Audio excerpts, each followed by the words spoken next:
Assalamualaikum warahmatullahi wabarakatuh. Halo guys, kembali lagi di Rubiba, Ruang Bincang Bahasa. Bersama saya Nahwa Tunisa sebagai host pada kali ini. Dan tentunya nih, saya tidak sendiri karena saya punya narasumber yang Masya Allah cantik banget. Beliau ini adalah mahasiswi UIN Sunan Gunung Jati Bandung, program studi Tadris Bahasa Indonesia. Boleh kita beri tepuk tangan ya? Edwina. Oke, bagaimana kabarnya Teh? Alhamdulillah baik. Boleh dong perkenalan terlebih dahulu. Baik, perkenalkan nama saya Winasri Wahyuni. Saya mahasiswi UN Sunan Gunung Jati Bandung, semester 3, program studi Tadris Bahasa Indonesia. Wah. Oke, nah kali ini kita akan membahas tentang makna dan bahasa.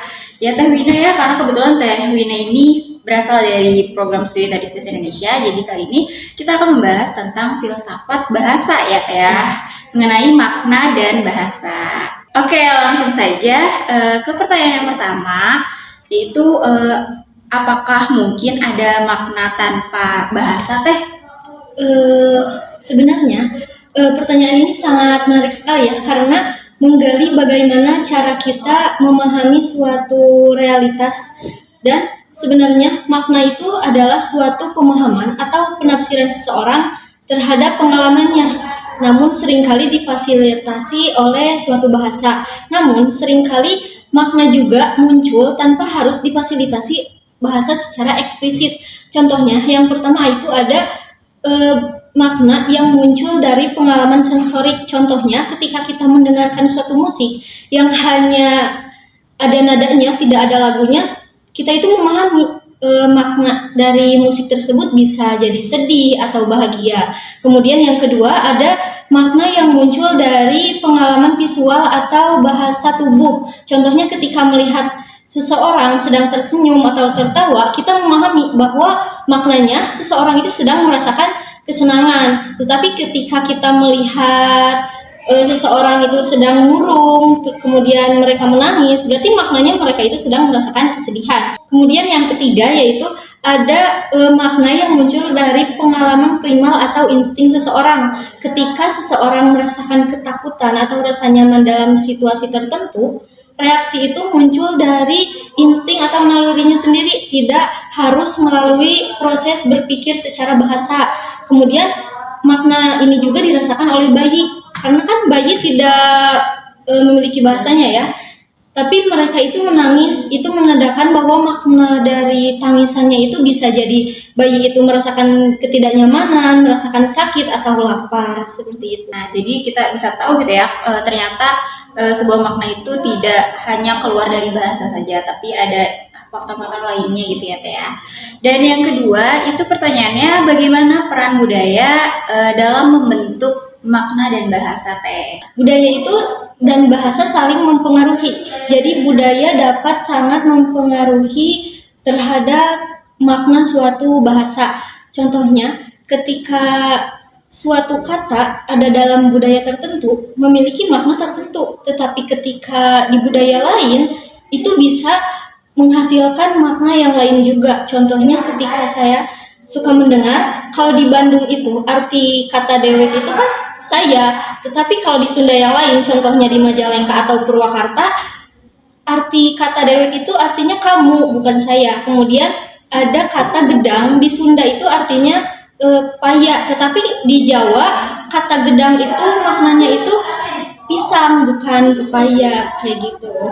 Iya benar ya, jadi tergantung budaya masing-masing ya, tergantung kondisi masyarakat masing-masing dalam menginterpretasikan makna gitu ya, sebuah makna. Oke, selanjutnya pertanyaan yang ketiga yaitu apakah makna sebuah kata dapat dianggap objektif atau selalu bergantung pada interpretasi seseorang?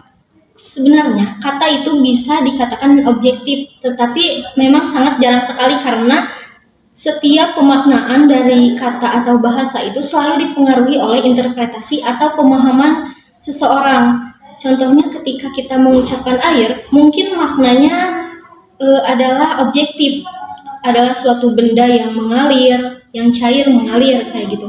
Tetapi ketika kita mengucapkan air, interpretasi seseorang itu pasti berbeda-beda. Ada yang memaknakan airnya itu air apa, bisa air minum, bisa air sungai, air hujan, atau air yang lain kayak gitu. Kemudian bahasa yang sekalipun objektif, pemaknaannya hanya satu berdasarkan fakta, bisa berubah-ubah sesuai dengan kondisi, situasi, atau tujuan pembicaranya. Contohnya ketika kita melihat seseorang atau melihat siswa yang nilainya bagus, kemudian kita mengatakan bagus sekali nilainya, berarti kan maknanya memang bahwa si anak itu memiliki nilai yang bagus, prestasi yang bagus. Tetapi ketika kita ada siswa yang mungkin nilainya kurang, kemudian kita mengatakan nilainya bagus sekali ya, maknanya kan berubah, bukan makna sebenarnya bahwa nilainya itu bagus kayak gitu. Pertanyaan selanjutnya yang terakhir nih Teh. Bagaimana sih kita memahami makna kata-kata yang memiliki arti banyak itu?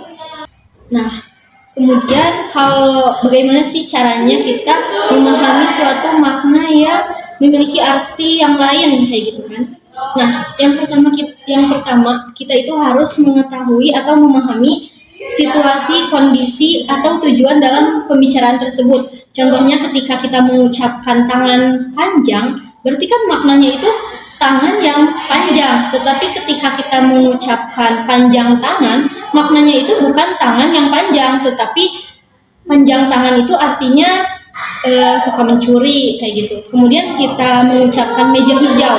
Kalau misalnya dalam konteksnya di sini ada meja hijau, kita menunjukkan ini, ya mungkin maknanya itu adalah iya meja ini hijau. Tetapi ketika dalam konteks lain kita mengucapkan meja hijau, berarti maknanya itu berubah menjadi suatu pengadilan kayak gitu. Kemudian langkah selanjutnya yaitu kita bisa membuka kamus atau referensi sumber.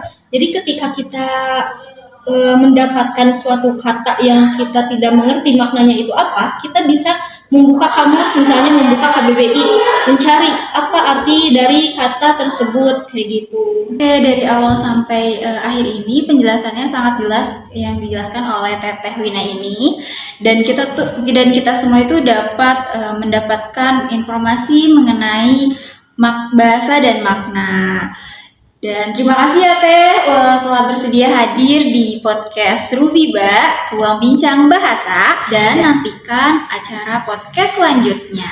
Wassalamualaikum warahmatullahi wabarakatuh. See you guys, kapan-kapan lagi.